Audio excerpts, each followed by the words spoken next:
မင်္ဂလာပါ Hello Sasa HDS ကနေအားလုံးကိုကြိုဆိုလိုက်ပါတယ်ဒီတစ်ခေါက်သင်ခန်းစာမှာကတော့ဒီကြောက်ကြီးစီရေမြောင်းပေါ့နော်အဲ့ဒီလုပ်ငန်းအတွက်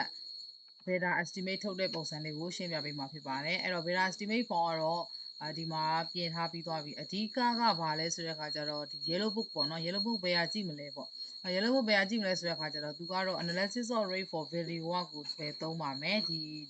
drain အတွက်ကလေအဲ့ drain အတွက်ဒီ value ကပဲသုံးမယ်အခုကတော့ဒါ feed တွေပေးတွေနဲ့တွက်ထားတာဆို FPS unit ကိုသုံးပါပေါ့တကယ်လို့ meter တွေနဲ့သုံးထားတယ်ဆိုရင်လည်းအဆိုင်သွားမယ်ပေါ့နော်အခုက FPS unit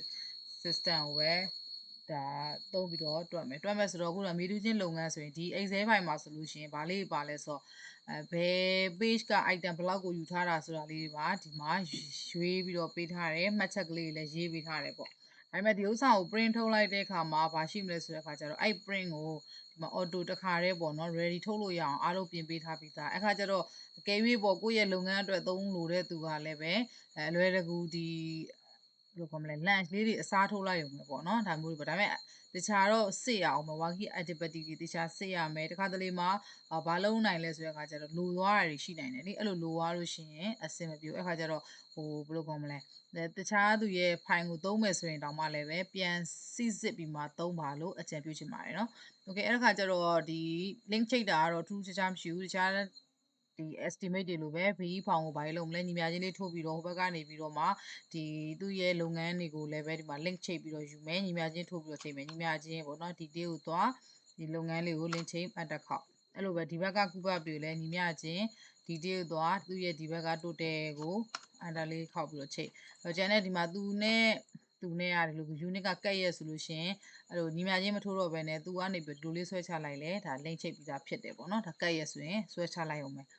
အဲ့ဒါပြီးတဲ့ခါကျတော့မှတို့ကဘာလုပ်မှလဲဆိုတော့ဒီ၃ချက်အချိုးလေးတွေနဲ့ပေါ့နော်သူရဲ့သူပေးထားတာကောင်းမဆို100 square feet ဆို100 square feet 100 cubic feet ဆို100 cubic feet ဒါတခြား estimate တွေလိုပဲတွက်သွားရုံပဲတွက်သွားတဲ့ခါကျတော့ဘာရှိမလဲဆိုတော့မြေတူးချင်းလုပ်ငန်းဆိုလို့ရှိရင်သူကဒီ beta estimate အတွက်ပေါ့ value ဟိုပါပေါ့နော် value 1 estimate အတွက်တွက်တဲ့ခါမှာ analysis of rate စာအုပ်ထဲကနေပြီးတော့မှယူထွက်မှာအဲ့တော့သူဆိုလို့ရှိရင် item number ဒီမှာ1နံပါတ်1ပေါ့နော်နံပါတ်1ဆိုအားတော့တနည်းအားဖြင့်မြေကြီးတူးချင်းလုပ်ငန်းရှိမယ်အဲ့မြေတူးလုပ်ငန်းကိုပဲယူမှာအားတော့မြေတူးလုပ်ငန်းကိုပဲယူမယ်ပေါ့နော်အဲ့ဒီကနေပြီးတော့မှဒီမှာသူ့ရဲ့လုပ်ငန်းအလိုက်သွားတဲ့ခါမှာအခုဒီ side range အတွက်ပေါ့နော် road side range အတွက်သွားတဲ့အခါမှာဘာယူမလဲဆိုရင် item number 2ကိုယူပြီးတော့တွက်မယ်မတာမန်မြေမှာအုံမြင့်ချရအတွက်9ဘိတ်အနက်တူပြီးတော့3ဘိတ်ကိုတူးထားဆိုလေ9ဘိတ်နဲ့တူးပြီးတော့မှအဲ့ပေတရာအတွင်းမြေတွေကိုစုပုံတာဖြန့်တာလုပ်မယ်ဆိုတော့သူကိုဒီနံပါတ်2ကိုယူတွက်မယ်ဆိုရင်အလုပ်သားဦးရေကဒါတယောက်ခွဲပေါ့နော်တယောက်ခွဲအားကြောင့်မလို့တို့ကဘာလဲဆိုတော့ဒီကုဘပေကိုတယောက်ခွဲနဲ့မြောက်တယ်သူကကြတော့ဘာပေါ်မှာမူတည်ရလဲဒီ yellow book မှာ100ပေါ်မှာမူတည်တော့100နဲ့ပြန်စားလိုက်တယ်ပေါ့နော်100နဲ့ပြန်စားပြီးတော့ဒါဥယျာဉ်ထွက်သွားပြီနောက်တော့အဲ့လိုပဲတခြားလုပ်ငန်းတွေမှာလည်းပဲဒီဘာလို့လဲဆိုတဲ့ခါကျတော့သူရဲ့ yellow book ကနေပြီးတော့ယူမှာဒီမှာဟာကိုစီချင်းဆိုရင်ဘယ်ကနေသွားမလဲဆိုတဲ့ခါကျတော့ value က page 38ကိုသွားပါမယ်เนาะအဲ့တော့ page 38ကိုဒီနားလေးမှာရိုက်ထည့်လိုက်မယ်38page 38ဆိုတော့သူကနှစ်ဆသွားမှရမယ် sorry အဲ့တော့69လို့လောလောဆယ်ရိုက်ထည့်လိုက်မယ်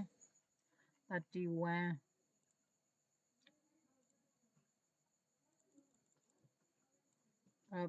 38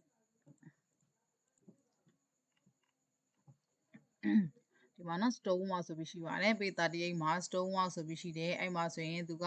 ဟိုဘယ်လိုခေါ်မလဲကြောက်အမျိုးအစားလိုက်ပေါ့နော်ဒီသူရဲ့ဒါလုပ်ငန်းကြောက်စီလုပ်ငန်းတွေပေးထားတယ်ပေးထားတဲ့အထဲမှာဒီနံပါတ်1တဲ့နံပါတ်1ရဲ့2ကဆို2ကဆိုဒီမှာတပေကနေတပေခွဲအရွယ်စီတာ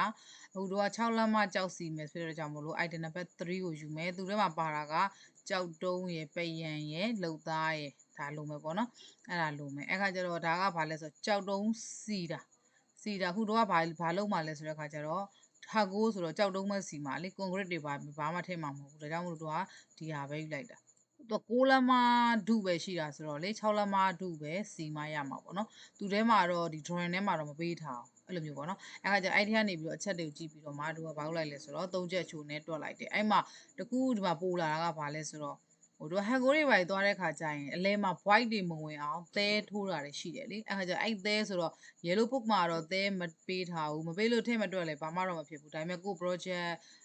အရာကြတော့ဝင်ငွေဟိုပါပေါ့နော်ဒီ budget နည်းနေသေးတယ်ဆိုလို့ရှိရင်သူသဲချမ်းလေးထည့်တွက်လို့ရမယ်ပေါ့နော်သဲချမ်းကို10%ထည့်တွက်လို့ရတယ်ဒါ10%ထည့်တွက်ထားဖြစ်ပါတယ်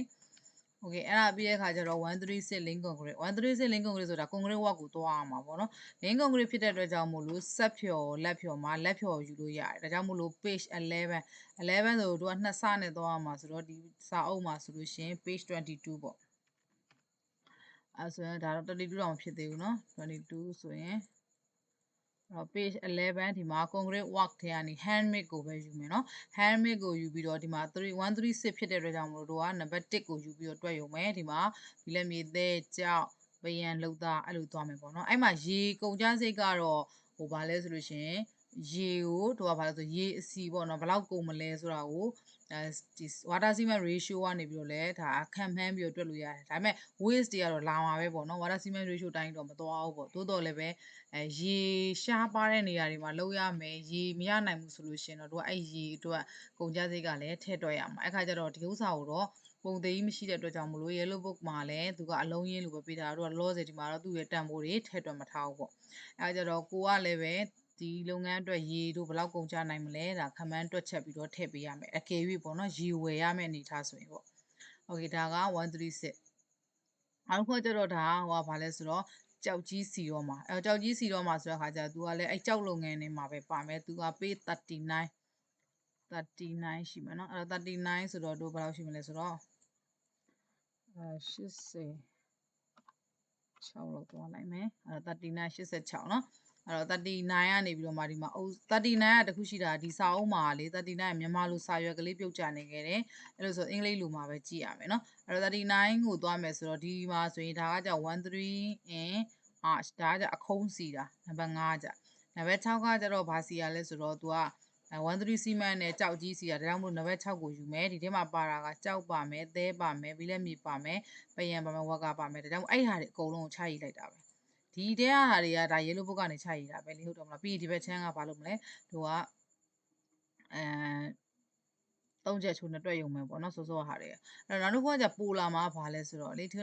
drawing လေးမှာလည်းပါတယ်သူကနှစ်လမ်းမ NPPC CVC ပိုက်ကိုတပေဝဲ lunch နဲ့ထည့်တာရှိတယ်လေအဲ့ဒါလေးကိုဒီမှာထည့်တွက်ထားတယ်အဲ့တော့ဘယ်လိုထည့်တွက်လဲဆိုတော့သူက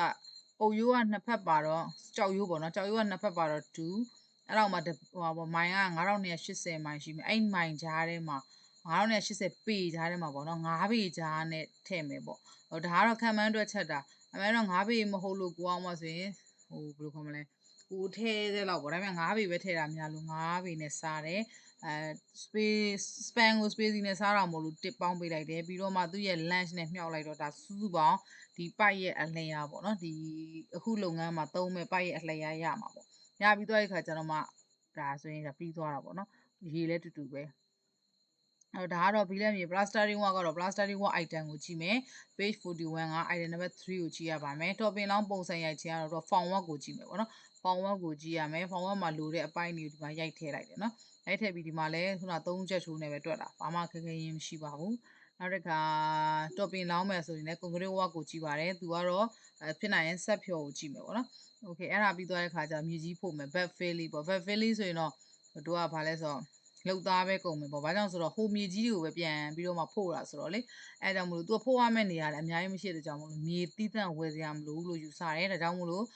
လောက်သားအနေနဲ့ပဲတွက်ပေးလိုက်တယ်ပေါ့။အဲ့တော့ဒီဟာလေးကဘာလဲဆိုတော့ဒီဘက်က DJ ကနေပြီးတော့မှ B ကိုတွက်တဲ့အခါမှာ yellow book ကိုဘယ်လိုကြည့်ပြီးတော့မှဒီဘက်ကိုယူတယ်လဲဆိုတာလေးကိုပြောပြပေးတာဖြစ်တယ်။ဒီ Excel file မှာဆိုလို့ရှိရင်လည်းဘယ် item ကိုယူထားတယ်ဆိုတာလေးကိုဟိုအလွယ်တကူကြည့်လို့ရအောင်မို့လို့ဒီဘက်မှာအသေးစိတ်ကလေးရေးပေးထားပါတယ်နော်။ဒီလောက်ဆိုလို့ရှိရင်တွက်လို့လွယ်ပြီလို့ယုံကြည်ပါတယ်အဲ့ဆိုဒီသင်ခန်းစာလေးကိုဒီလောက်နဲ့ပဲညီကုန်းချုပ်လိုက်ပါမယ်နောက်ထပ်သင်ခန်းစာကြီးကြမှာ beta estimate ကနေပြီးတော့မှ video ဖောင်ပြောင်းတာလေးကိုဆက်ပြီးတော့ပြပြပေးပါမယ်အားလုံးပဲကျေးဇူးတင်ပါတယ်